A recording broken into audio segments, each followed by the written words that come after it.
Hi, my name is Jackie Johnson, and I'm a program coordinator with the County of Ventura Children and Family Services. While I have many roles, my primary focus is to secure homes for children and youth living in out-of-home care. One particular group I have the privilege of working with is our teens. They are resilient, they are worthy of love, and they need mentors and they need permanent connections and people to guide them into a successful future as they are becoming emerging adults.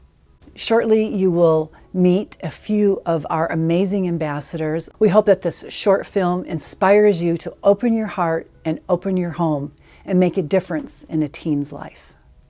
I was 15 years old when I went into foster care. I was probation placement, and I was actually on probation because I kept running away from home. I had a really toxic home life with my mom and my younger half siblings, and at the time it just felt like my best option was to be away from home. People actually don't want teenagers, they want babies so they can grow up with, and they think teenagers have a lot of baggage, and we kind of do. I mean, who doesn't? So it was a little hard finding a home that actually wanted somebody like me who was much older, different, more emotional, not feeling like you were wanted by certain people, by certain homes. That was a little hard for my heart, especially I'm such a sensitive person and very emotional. Definitely living out of home it's hard. It's very emotional, like Betty said. You can be fine one minute, be angry the next minute. The most hardest time of my life, not being able to see my sisters and my parents, family. One of the schools I went to, there was a paraeducator. We were in a conference room. I had like in-school suspension. She was like, dude, you need to get your crap together for your sister. From that day on, that's when I changed, because my little sister is my everything. As we don't live in the same state, but it sure does hurt going to bed and she's not in the same state. I had plenty of people to tell me that they cared about me. I had plenty of people to ask how I was doing, but there really was no follow-up. I went to 13 different high schools. I never felt connected to anything, not to religion, not to people, not to organizations. And I think I also lacked a lot of self-confidence and self-love. I really think that had I had the opportunity to make a strong connection with anyone at that point in my life, everything would have been better.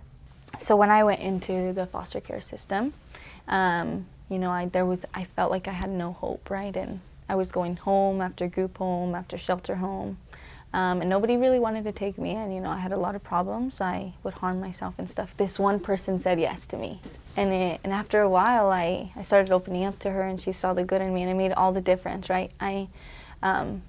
You can be that first step for someone, that first step for healing. I just want to say that because of this, I'm so much better. I'm such a better person. I want to grow every day, and you can be that for someone. You really can. You just have to say yes to them.